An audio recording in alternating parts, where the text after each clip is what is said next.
Good morning, good afternoon, and hello, everyone. My name is Steve Naglosky with Crisis Consultant Group. I have Howie Scott here with me. He's going to tell you about himself in a minute. We're really excited to have you here today. We're going to be talking about what's happening behind that mask.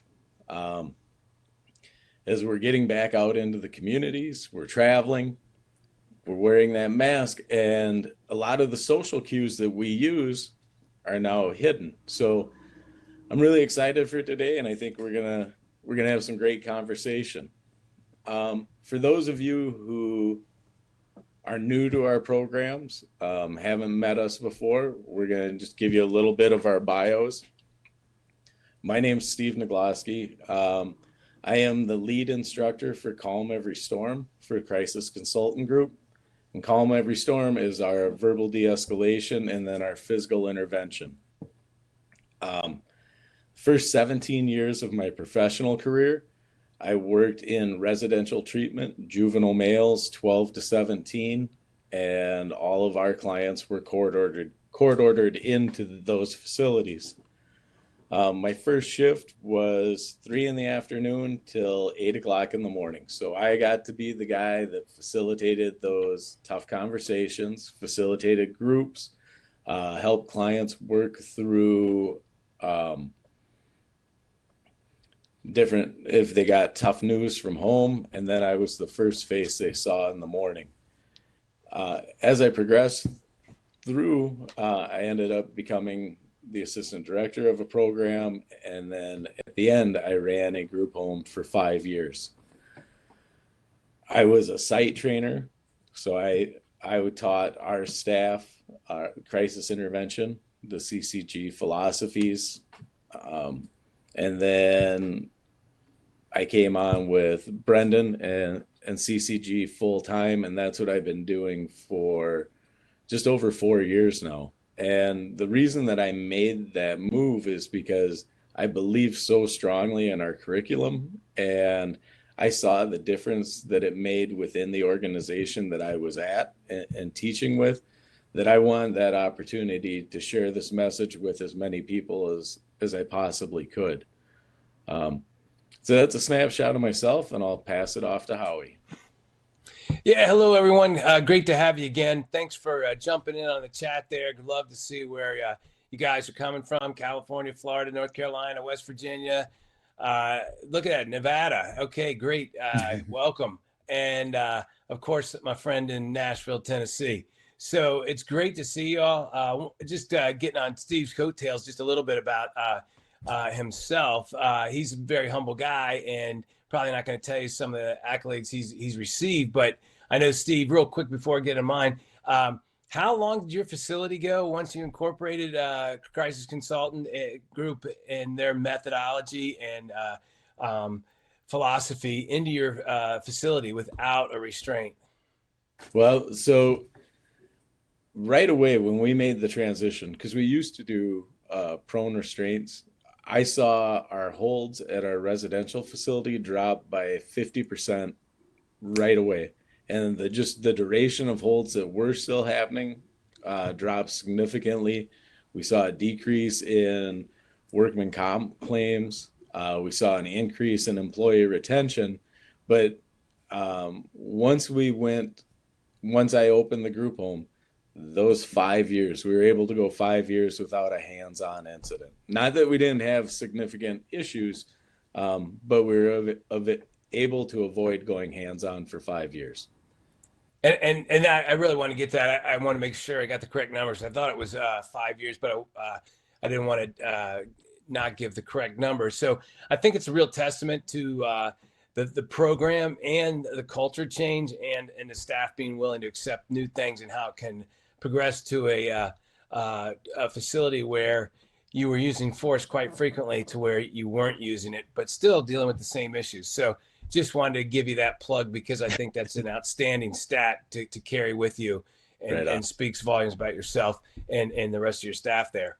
So I'm Howie Scott. I was a cop for 31 years. I started when I was 12 because probably don't look like I could work for 30 years. Just kidding. But the majority of my time, I worked right outside of Washington, D.C. for the largest police department in the state of Virginia. I worked, actually, I started off my career working in the jail, and then I went to the street, and then I spent the majority of my career on our full-time SWAT team. After that, I went to the academy and started teaching incumbent and recruit officers till I retired. It took 4 days off, and Steve and I came on just about the same time, both believing in this philosophy. My primary job with CCG when I came in was the lead instructor for the active threat response, active shooter, and then transferred over once I learned the methodology and the program of Calm Every Storm. Fell in love with it and wanted to get out and teach it. And now Steve and I go all over the country teaching that, and we teach situational safety, and I still teach the active threat response. So that's a snapshot of me and Steve. So I'll hand it over back to you. Well, so it's funny, as Howie and I were talking, and we were talking about what topic we wanted to bring up and bring this weekend. We were just looking at the interactions that we're having in the airports, as we travel and we're going to different facilities. And I noticed, as I'm sure a lot of you have, people are on edge.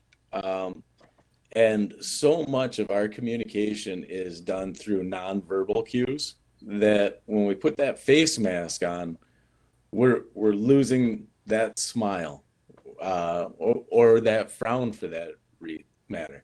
We may have a tough time hearing what someone's saying. I always liken it to the Peanuts cartoon, the Charlie Brown cartoon, right?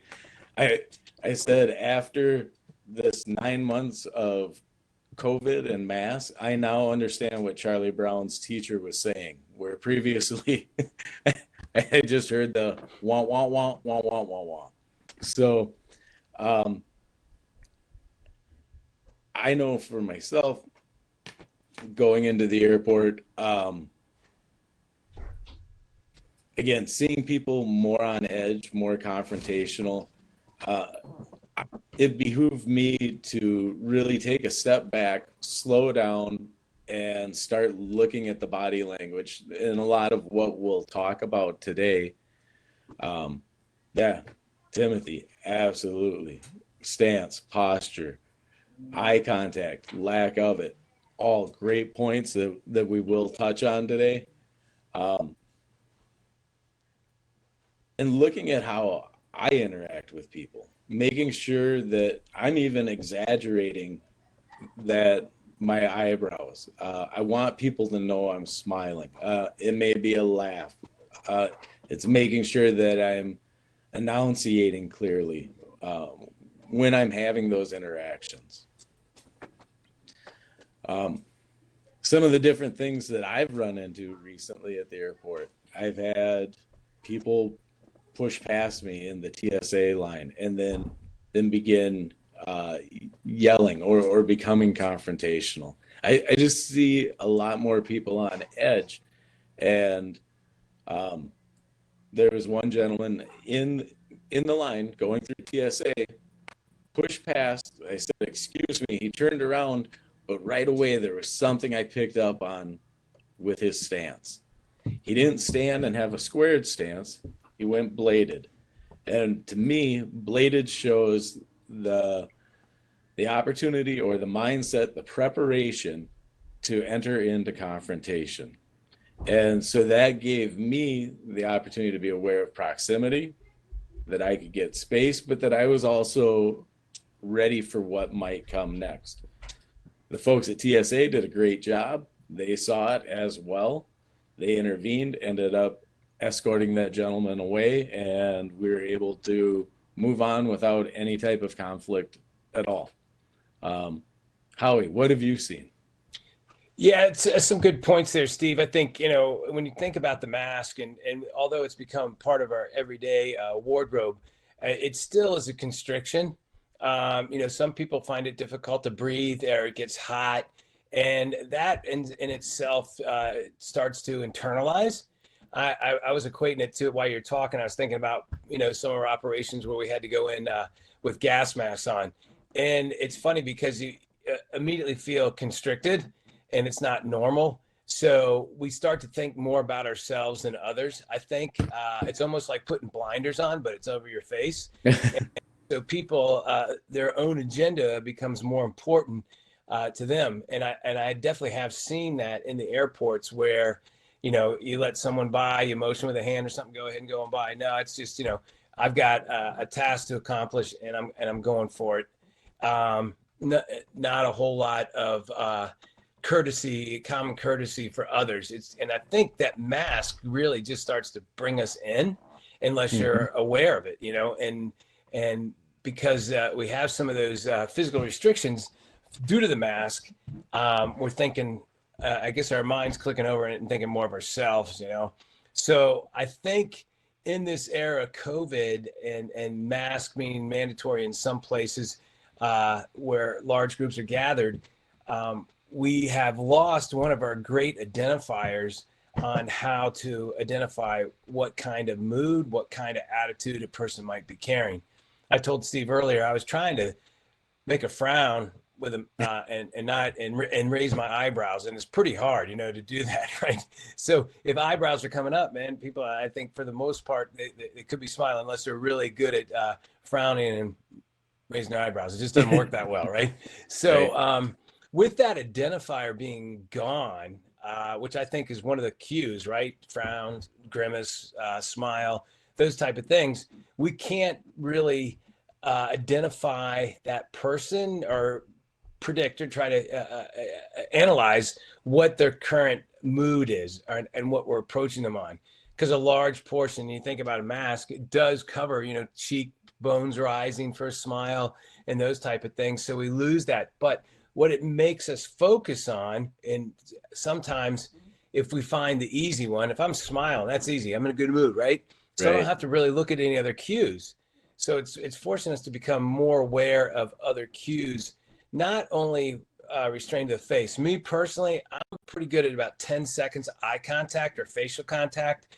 And then I start to scan from the neck down, because hands, things concealed in the waistband, those are the things that potentially could hurt me. And along with that is stance. Are people bladed? Are they squared off? Or are they stepping back? Some of the things you mentioned.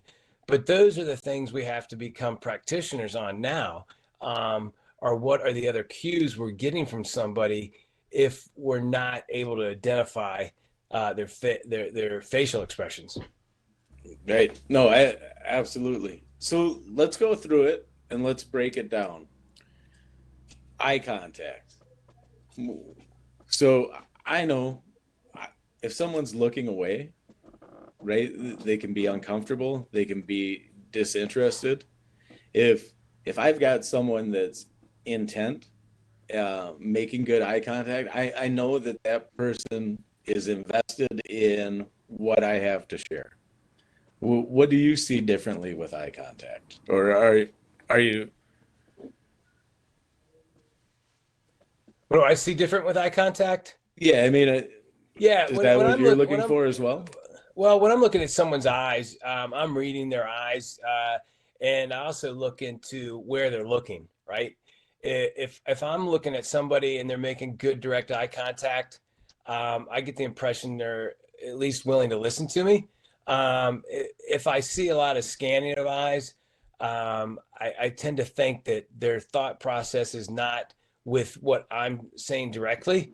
And I'm also, depending on the situation, I'm also wondering if they are trying to predict or locate potential escape routes, or if they're wanting to become aggressive. Well, and so I love that. Howie and I travel together all the time, and I know because of Howie's background, if we're out to dinner and we're talking, Howie's really great with making eye contact with me, but I know that it's 10 seconds would be a long time to intently gaze into my eyes. because you're always checking the exits, right? You're always environmentally aware. You're seeing what's going around and you're predicting what may be a threat coming forward, correct? Yeah, I mean, it's just the way I'm geared. Even if we're sitting here, I'm in my office and on the second story, but you can see my eyes gazing to the left and to the right. One, if anybody's coming in here, of course, I'm perfectly safe here. And then two, I'm looking to see if anybody's coming up my driveway, like Right. Amazon or something like that. So yeah, I do that quite often, and almost to where I have to make myself conscious of it. I know the first time we did a live Facebook in Cincinnati, and it was myself and Brendan and one other guy, but we were sitting in a booth in a restaurant, and I thought I was fine until I watched the replay, and my eyes are scanning like I'm need medication or something, because every time someone walked by, I'm checking them out from throat to feet to make sure they're not a threat. But I think it does keep you not paranoid, but it keeps you prepared, because a lot of times when incidents take place, you hear the comments afterwards. Well, there was nothing to indicate, nothing was going to show that that happened. It just came out of nowhere. Right. Well, it doesn't come out of nowhere, but it just that's the point and place where you are right then and there. And then the bang moment happens, as we talk about in our classes, talking about staying left the bang, Right. and knowing if there's potentially some type of harm that could come your way, and then mitigating that and trying to get away from it. So yeah, I do scan quite a bit. I also probably instinctively, just like you, because you did not go back into your MMA background, but it's natural for me to be in a stance that's somewhat bladed. Right. Right. I see myself in a squared off stance as being very vulnerable.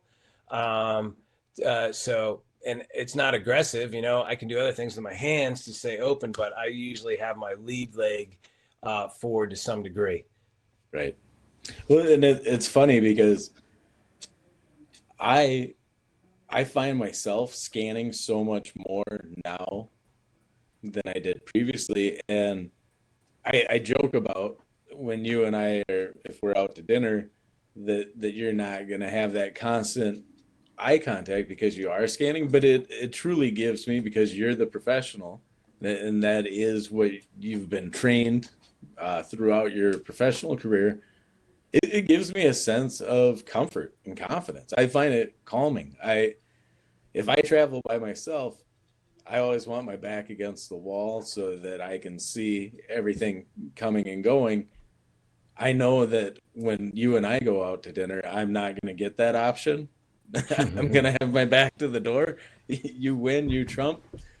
But I'm better off having you surveying that scene anyways. Yeah, well, and I'm not comfortable staring at you for more than 10 seconds. All right. So, and we're both in Very our few comfort people zone. are. Right. So, but Tracy just threw up there, how important is speech, cadence, tone, and volume. One of the other things that's in our curriculum. But, Yeah. I think that's an important part to touch on, because once again, the mask covering up a large portion of our face, that the way we talk to people and our cadence and tone and volume, and how a message can be misconstrued if we're doing one of those out of order in that particular moment. What do you think about that? Oh, I agree 100%. It's how we can share the same information, but our delivery, our cadence, tone, and volume can totally steer how that information's perceived. Um,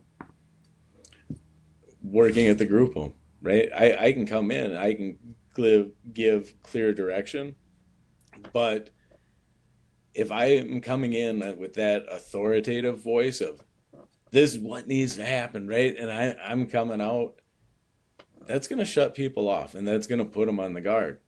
But if I can share that message and say, hey man, this is what we need to do and this is how we are going to do it together, right? Avoiding the yous and the I's and bringing in the we's, how we're going to work together. When we deliver that message, I think it's super powerful. And I think that cadence, tone, and volume tie into self-awareness, because we can all have those tough days, and we need to check our personal stuff before we're coming in and having that public interaction, whether it's with a client in the group home or someone at the airport, someone in the line at the grocery store, that we're not snapping back, because that response, that cadence, tone, and volume send a really strong message. If we can be self-aware, which is something that we really promote in our classes, self-awareness is huge. If we're self-aware and we're cognizant of our delivery, it ensures that our message is, or promotes that our message is received positively. Yeah, I agree with that. And you get tested with it just about every day, especially if you have kids in virtual schooling and you ask them something with the proper cadence, tone, and volume, and you get a response that you weren't expecting that doesn't go along with how the conversation should go, then it starts to escalate on my end. This is just my story, right? And it's maybe the first 2 or 3 times, but then if it's whining or I can't do this, or, and then those are all, fuel added to the fire. And then my tone and volume change drastically. But, they've said people don't, when you're escalated or yelling, people don't hear what you're saying. They just hear the volume, right? So it's wasted words. And I said something a couple of weeks ago, as practitioners of this, we should bring the calm to the storm, not bring another storm with it. So I think we have to constantly remind ourselves, which goes into the self-awareness portion of it. Am I using proper cadence, tone, and volume? Really, the only person that has the ability to make you mad is yourself, right? And Timothy brought up a great point, just that with masks, volume is affected by it. So that it may not be the same indicator, but then I think we need to look at the inflection we use when we're delivering it, because we are talking louder than maybe we normally would, but that we have the ability to really look at how it's delivered and the words that we're choosing to use, so that people understand that it's not a confrontational message. Because so often that loud authoritative voice is seen as confrontational. So choosing our words carefully as well. Yeah, and that's super important. I like the poll that Tracy just threw up there. Do you find that mask makes you less likely to say hello to a stranger? It's funny, it doesn't stop me at all, but I've noticed that I definitely don't get a lot of hellos generated towards me. Maybe it's just because I'm even scarier with a mask on. I don't know, but I think once again we're taken into that agenda, our own agenda, and not thinking about others, and we're just not willing to offer those hellos that we normally would. And one of those reasons could be is because the person you're going to address, you may not want to say, "Hey, how you doing today?" or "Hello."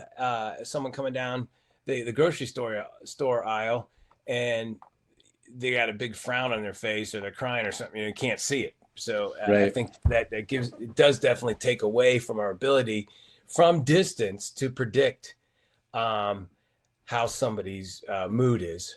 I think that's pretty big,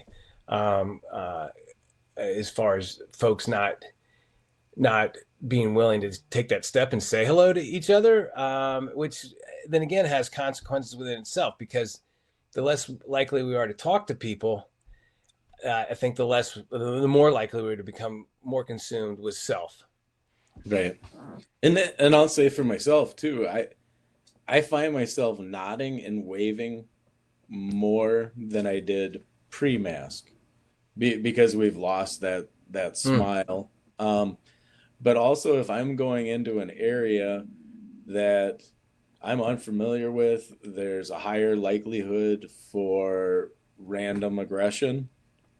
I want people to know that I see you. I acknowledge that you're there, um, so that I don't come off as an unsuspecting victim. That's a great point. I think just in general situational safety, acknowledging people in areas that are strange, either eye contact or waving to them or a head nod or something like that. At least it gives them the opportunity to know that you saw them, which Right. could in itself present.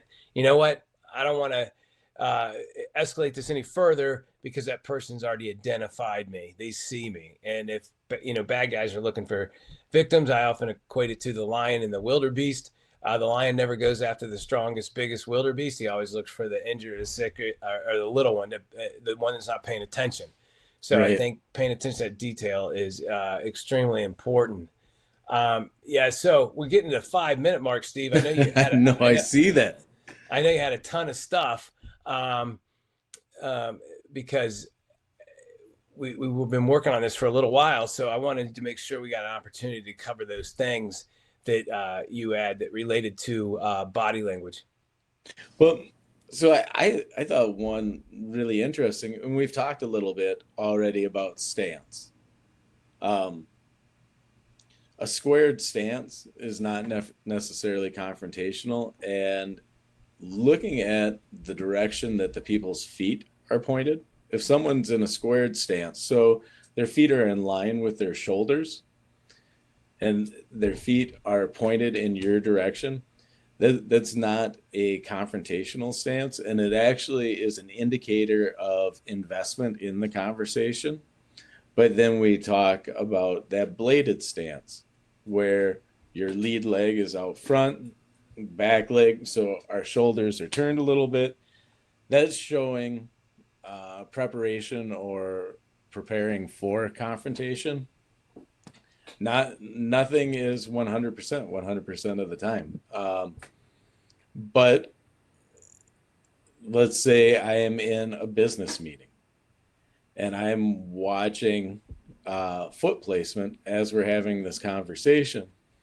If someone's feet are pointing towards another individual in the group, it's an indicator that they may be looking for additional information or support to their point from that person.